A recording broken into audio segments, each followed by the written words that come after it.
سورہ صاد میں اللہ تعالیٰ نے حضرت ایوب علیہ السلام کے ذکر کو تفصیلاً بیان فرمایا. اس سے پہلے بھی ان کا ذکر آیا ہے 17ویں پارے میں، لیکن اس پارے میں قدر تفصیل سے آیا ہے. اور سورہ صافات میں کئی نبیوں کا ذکر آیا. تو حضرت ایوب علیہ السلام کون تھے؟ ایوب نام آتے ہی صبر دماغ میں آ جاتا ہے. بہت سارے لوگ ان کا نام ہی صبر ایوب سمجھتے ہیں، حالانکہ ان کا نام صبر ایوب نہیں ہے. حضرت ایوب علیہ السلام، صبر ان کے ساتھ ایسا لگ گیا ہے کہ جیسے حضرت ایوب کہیں تو صبر ذہن میں آ جائے، صبر کہیں تو حضرت ایوب کا نام آ جائے. سب سے زیادہ صبر کرنے والوں میں آپ کا نام آتا ہے. حضرت ایوب علیہ السلام اللہ تبارک و تعالیٰ کے ایک جلیل القدر پیغمبر ہے، نبی ہیں. اللہ نے آپ کو بے شمار دولت عطا کی تھی، اولاد، بیویاں. اس زمانے میں آپ کی شان و شوکت، بڑی جائیدادیں. پھر آزمائش کا ایک وقت آیا. اللہ نے فرمایا اپنے فرشتوں سے، میں اپنے بندے ایوب کا امتحان لیتا ہوں. ان کی کئی بیویاں تھیں، تقریباً روایت میں بتائی گئیں 16 یا 17، اور ان کی اولاد 28 یا 30 کے قریب اولاد، بیٹے. الگ الگ روایات ہیں. جتنے بھی ہیں بے شمار جائیداد، مویشی، جانور، بکریاں، اونٹ، گائے، یہ سب بڑی دولت کی چیزیں اس وقت مانی جاتی تھی، وہ سب تھا آپ کے پاس.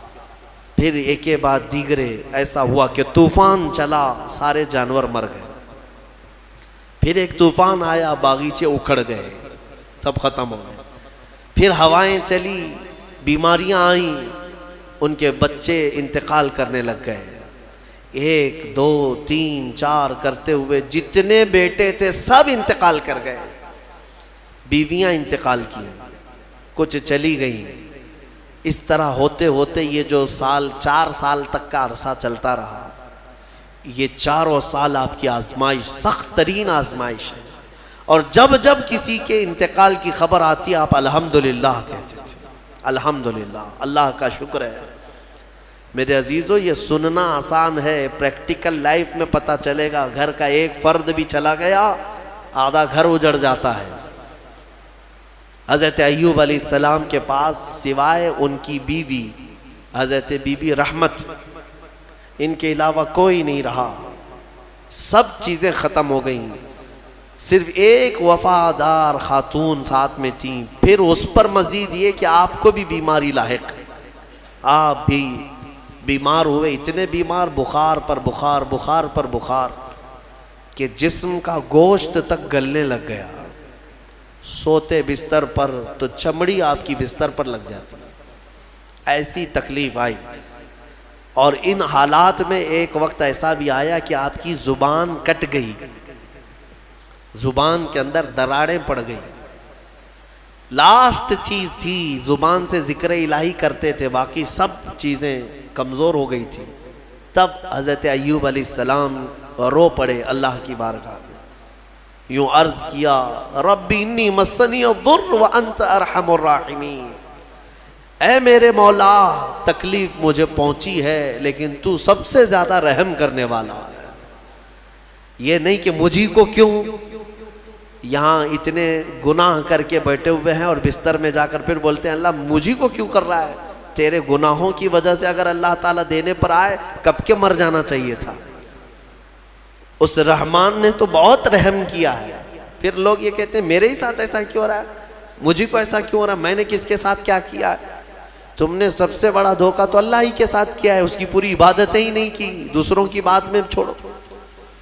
جس کی عبادت کے لیے آئے تھے وہی کمپلیٹ نہیں کیا، اور پھر پوچھتے ہو میں نے کیا کیا ہے. اگر اللہ تبارک و تعالیٰ عدل کرے، ایک نماز کے بدلے ایک ہاتھ چلا جائے تمہارا، تو بچے گا کیا. جتنی نمازیں چھوڑے ہو، جتنے روزے چھوڑے ہو، جتنی زکوٰۃ دبائے ہو، کئی لوگوں کے کیا کیا فرائض باقی ہیں، ان سب کی پاداش میں اگر ہر چیز تمہاری ایک ایک نعمت چھین لی جائے تو جسم میں بچے گا کیا؟ کچھ نہیں بچے گا. حضرت ایوب علیہ السلام نے یہ نہیں کہا کہ میرے ہی ساتھ کیوں، نہیں، بلکہ مولا ہاں تکلیف پہنچی اس زبان کو جس سے میں تیرا ذکر کرتا، لیکن تو سب سے زیادہ رحم کرنے والا ہے. یہاں تک ہے. اب مسئلہ یہ ہے کہ حضرت بی بی رحمت جو ہے، یہ ایک دن بازار گئی وہاں شیطان جو ہے ایک حکیم کی شکل میں، ایک ڈاکٹر کی شکل میں دوائیاں بیچ رہا تھا اور بلا رہا تھا کہ میرے پاس ہر مرض کا علاج ہے۔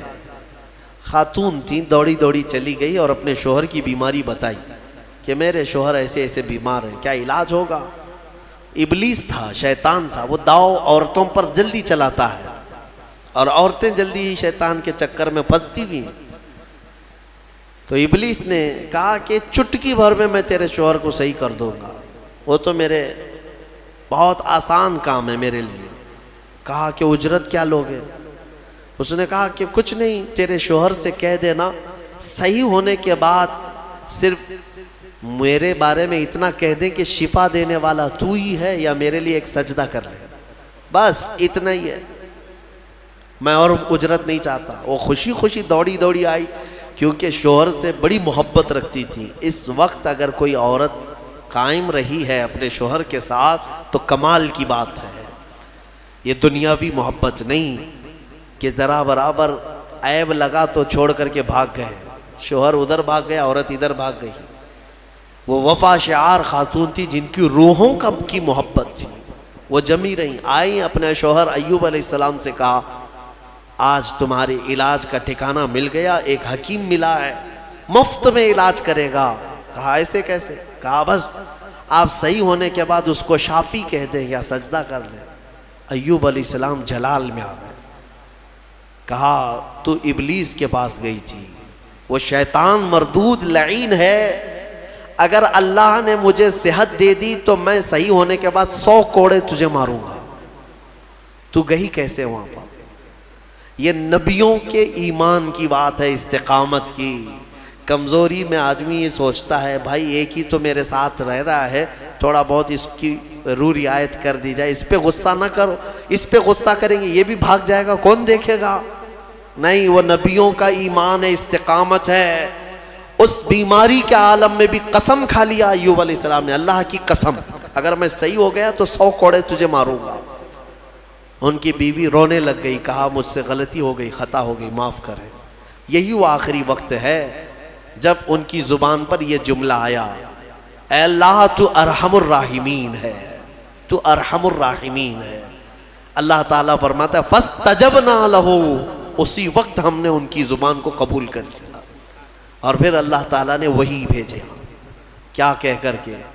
اللہ تعالیٰ نے فرمایا ارکض برجلک ھذا مغتسل بارد وشراب، ایوب اپنا پیر زمین پہ مارو۔ انہوں نے پیر زمین پر مارا تو ایک نہر جاری ہو گئی، پانی کا ایک کنواں نکل پڑا، چشمہ نکل پڑا۔ تو اللہ تعالیٰ نے فرمایا کہ اب اس میں تم نہاؤ۔ ایک پیر آپ نے زمین پر مارا، کنواں جاری ہوا، پانی کا چشمہ جاری ہوا۔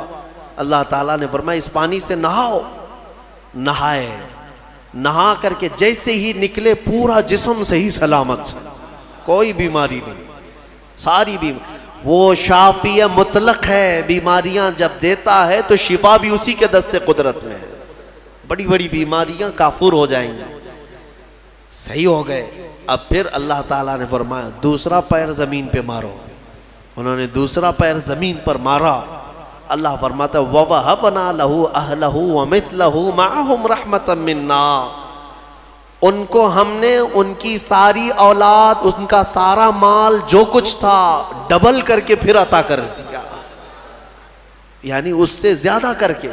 ان کے بیٹے بھی زندہ کر دیے گئے، ان کے اہل و عیال، ان کے باغیچے، ان کے مویشی جانور جتنے تھے اس کا دگنا کر کے اللہ ان کو عطا کر دیا۔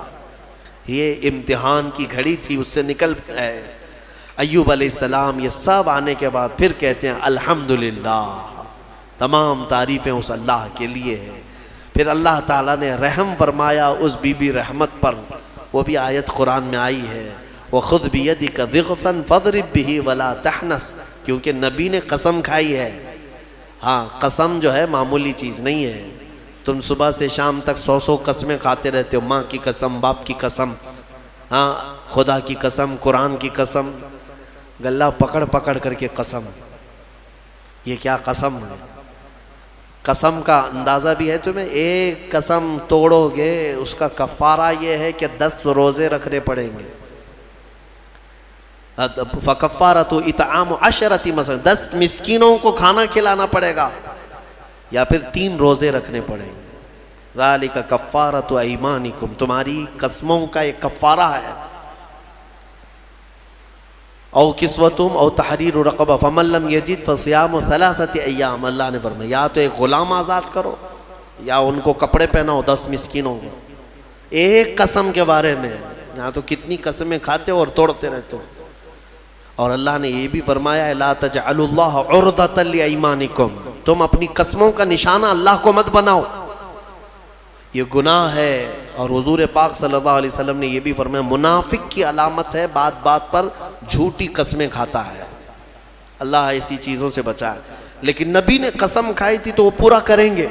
100 کوڑے مارنے کے لیے بیٹھ گئے اپنی بیوی کو کہ تو گئی تھی ابلیس کے پاس، میں قسم کھا لیا تھا، میں اپنی قسم پوری کروں گا۔ مولا رحیم ہے، نبی کی خدمت پر جو تھی اس کو کیا اللہ تعالیٰ عتاب میں رکھے گا؟ جو نبی کی خدمت میں تھی اس خاتون پر اللہ نے رحم نازل کر کے جبرائیل امین کو بھیجا اور فرمایا کہ ایک ایسی جھاڑو لے جاؤ جس میں 100 کاڑیاں ہوں، ایک جھاڑو جس میں 100 کاڑیاں ہیں۔ جبرائیل امین نے لا کر حضرت ایوب کو دیا کہ اس 100 کاڑیوں والی جھاڑو سے ایک بار اپنی بیوی کو مارو، آپ کی قسم پوری ہو گئی۔ اللہ نے قسم پوری فرما دیا آپ کی، یہ قبول ہو گئی۔ عزیزان گرامی، ان تمام چیزوں میں بہت ساری چیزیں عبرت ہیں ہمارے لیے۔ اللہ تعالی ہمیں صبر عطا فرما۔